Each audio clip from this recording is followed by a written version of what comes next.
Hello बच्चों। तो आज के इस वीडियो का हमारा टॉपिक है हिस्ट्री ऑफ सी लैंग्वेज। तो इसमें हम ये बात करेंगे कि सी लैंग्वेज किन्होंने डेवलप की थी, क्यों डेवलप की थी, कब डेवलप की थी और वो क्या फीचर्स हैं सी लैंग्वेज के जिन्होंने इसको आज इतना पॉपुलर बना दिया है। ठीक है, तो चलिए शुरू करते हैं। तो बच्चों कहानी शुरू होती है 1972 में, जब डेनिस एम रिची साहब यूनिक्स ऑपरेटिंग सिस्टम को डेवलप करने के लिए बेल लैब्स में काम कर रहे थे। तो बेल लैब्स एक कंपनी है जो कि यूएस में है, और जिस कंप्यूटर पे वो काम कर रहे थे उस कंप्यूटर का नाम था DEC PDP-11। ठीक है, तो ये बेल लैब्स और DEC PDP इन दोनों की भी हम थोड़ी देर में डिटेल में बात करेंगे। तो कहानी यहाँ से शुरू होती है बच्चों।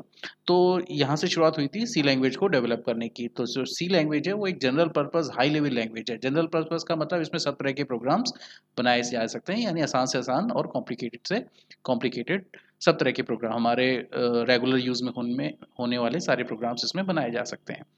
ठीक है, और हाई लेवल लैंग्वेज इसलिए बोलते हैं बच्चों क्योंकि इसमें जो प्रोग्राम्स बनते हैं वो ह्यूमन अंडरस्टैंडेबल लैंग्वेज में बनते हैं, यानी कि इंग्लिश लाइक लैंग्वेज होती है। तो इंग्लिश क्योंकि हम लोग को आसानी से समझ में आती है, तो इसलिए इसको हाई लेवल लैंग्वेज भी बोलते हैं। और ये लैंग्वेज क्या करती है, हाई लेवल लैंग्वेज के कोड को मशीन लेवल में कन्वर्ट कर देती है। मशीन लेवल यानी कि जो लैंग्वेज कंप्यूटर को समझ में आती है, यानी कि ह्यूमन अंडरस्टैंडेबल लैंग्वेज से मशीन अंडरस्टैंडेबल लैंग्वेज में ये कन्वर्ट कर देती है। ठीक है, तो चलिए अब बात कर लेते हैं कि ये बेल लैब्स क्या है और DEC PDP क्या है। तो ये है बेल लैब्स की डिटेल बच्चों। तो क्या है कि जो बेल लैब्स है इसका ओरिजिनल नेम था बेल टेलीफोन लेबोरेटरीज। तो ये यूएस में एक कंपनी है और ये industrial research and scientific development के लिए काम करती है। तो ये जो कंपनी है इसका बाद में फिर नाम रखा गया AT&T बेल लेबोरेटरीज, और बाद में जैसे नोकिया ने अक्वायर कर लिया तो आज की डेट में इसका नाम है नोकिया बेल लैब्स।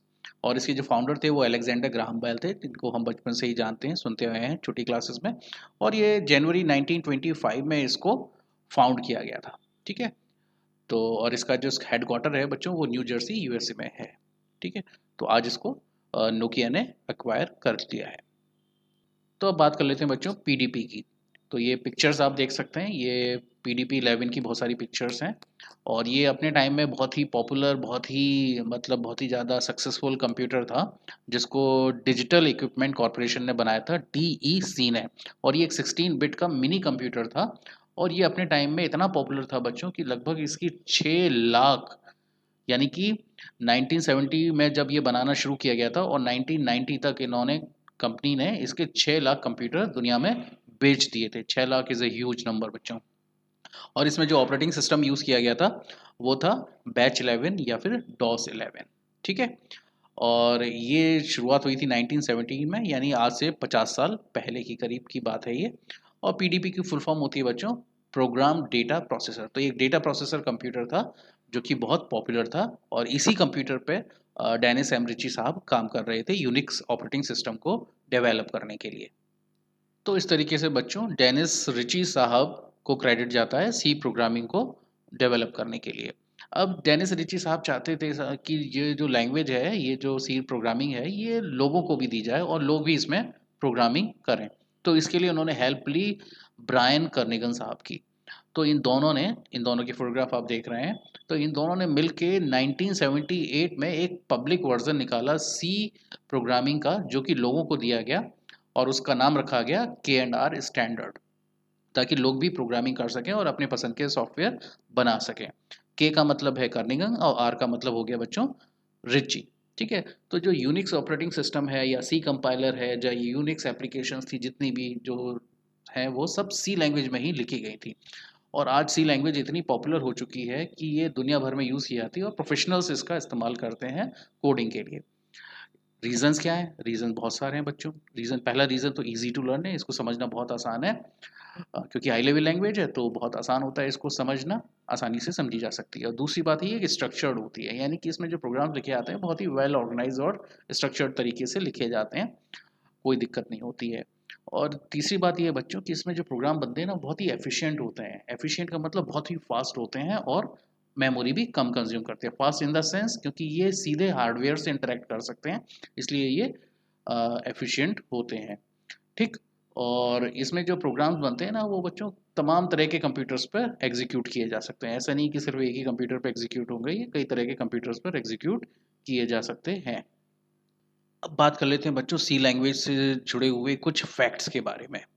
कि भाई सी लैंग्वेज की फैक्ट्स। तो बच्चों ऐसा है कि सी लैंग्वेज जो है वो यूनिक्स ऑपरेटिंग सिस्टम को बनाने के लिए इन्वेंट की गई थी, इसको ईजाद किया गया था यूनिक्स ऑपरेटिंग सिस्टम को बनाने के लिए। और इसका नाम सी ही क्यों रखा गया, इसके लिए कोई खास रीज़न नहीं है। इससे पहले एक बी लैंग्वेज चलती थी, तो उसके सक्सेसर की फॉर्म में इसका नाम रख दिया गया सी लैंग्वेज, ठीक है, 1970 में। और इसको बाद में अंसी यानी कि अमेरिकन नेशनल स्टैंडर्ड इंस्टीट्यूट ने भी इसको परमिशन दे दी कि हाँ ठीक है, ये लैंग्वेज सही है और लोगों को दी जानी चाहिए। तो जो यूनिक्स ऑपरेटिंग सिस्टम है वो इसी लैंग्वेज में लिखा गया है, और आज बहुत ही वाइडली यूज़ की जाने वाली ये सिस्टम प्रोग्रामिंग लैंग्वेज है। यानी कि सिस्टम रिलेटेड जितने भी प्रोग्राम्स बनाने होते हैं उसके लिए सी को प्रेफरेंस दी जाती है, क्योंकि ये एक ऐसी लैंग्वेज है जो कि डायरेक्टली हार्डवेयर से इंटरेक्ट कर सकती है और प्रोग्रामिंग जो है वो फास्ट हो जाती है। तो आज की तारीख में जितने भी, यानी ज़्यादातर जो प्रोग्राम्स हैं, बहुत ही बढ़िया प्रोग्राम जो बहुत पॉपुलर हुए, जिन्होंने बहुत नाम कमाया सॉफ्टवेयर्स ने, वो सी लैंग्वेज में लिखे गए। एग्जाम्पल के तौर पर लिनक्स ऑपरेटिंग सिस्टम है, RDBMS है, MySQL है, ये सब प्रोग्राम्स सी लैंग्वेज में लिखे गए थे। तो अब बात करते हैं बच्चों की सी लैंग्वेज क्यों सीखी जाए, क्यों इस पर इतनी मेहनत की जाए। तो एक्चुअली ये तो सी लैंग्वेज जो है वो सिस्टम प्रोग्रामिंग के लिए यूज़ की गई थी, यानी यूनिक्स ऑपरेटिंग सिस्टम को डेवलप करने के लिए यूज़ की गई थी, ऑपरेटिंग सिस्टम को बनाने के लिए। लेकिन इसमें कुछ ऐसे फीचर्स भी थे जिसकी वजह से ये इतनी पॉपुलर हो गया। फीचर क्या था? सबसे इंपॉर्टेंट फीचर यही था बच्चों कि इसका जो कोड होता है बहुत ही फास्ट होता है। तो इसकी वजह से इसको और भी तरह के प्रोग्राम्स बनाने में यूज़ किया गया, क्योंकि असेंबली लैंग्वेज की तरह बहुत ही फास्ट होती है। असेंबली लैंग्वेज में लिखा हुआ कोड बहुत ही फास्ट डायरेक्टली हार्डवेयर से इंटरेक्ट करता है और एग्जीक्यूट हो जाता है। इसी तरीके से सी लैंग्वेज में भी जो लिखा हुआ कोड होता है बहुत फास्ट होता है। तो इस वजह से ये बहुत पॉपुलर हुई और बहुत तरह के इसमें सॉफ्टवेयर बनाए गए, जैसे कि हमारे सामने एग्जाम्पल्स हैं। कुछ एग्जाम्पल ऐसे हैं। पहला एग्जाम्पल है बच्चों ऑपरेटिंग सिस्टम का। ऑपरेटिंग सिस्टम क्या होता है? एक इंटरफेस होता है, कंप्यूटर और हार्डवेयर के बीच में एक इंटरफेस होता है ताकि यूज़र आसानी से कंप्यूटर को ऑपरेट कर पाए। और साथ ही साथ बहुत तरह की ये यूटिलिटीज़, कई तमाम तरह की यूटिलिटीज़ देता है, जैसे कि फाइल मैनेजमेंट आप कर सकते हो, मेमोरी मैनेजमेंट कर सकते हो, प्रोसेस मैनेजमेंट कर सकते हो। तो तमाम तरह की ये चीज़ें अवेलेबल रहती हैं ऑपरेटिंग सिस्टम में। तो ये सारी चीज़ें सी लैंग्वेज में आसानी से डेवलप की जा सकती हैं, डिज़ाइन की जा सकती हैं। इसके अलावा लैंग्वेज कंपाइलर्स इसमें बनाए गए। लैंग्वेज कंपाइलर एक ऐसा सोर्स कोड होता है जो हाई लेवल लैंग्वेज में होता है, और ये जो है कोड को मशीन लेवल में कन्वर्ट कर देता है। तीसरी चीज़, असेंबलर्स बना सकते हैं। असेंबलर का मतलब ये होता है बच्चों, जो असेंबली लैंग्वेज कोड को मशीन कोड में कन्वर्ट कर देता है, उसे हम असेंबलर कहते हैं। तो जो पाइथन है हमारा, वो एक असेंबलर है। टेक्स्ट एडिटर हम बना सकते हैं। टेक्स्ट एडिटर क्या होता है? कि ऐसा सॉफ्टवेयर होता है जिसमें आप टेक्स्ट को टाइप कर सकते हो, मॉडिफाई कर सकते हो, स्टोर कर सकते हो, डिलीट कर सकते हो। ये सारे टेक्स्ट एडिटर के काम होते हैं। जैसे कि हमारा नोटपैड होता है, वर्डपैड होता है, MS वर्ड होता है, ये सारे टेक्स्ट एडिटर्स हैं बच्चों।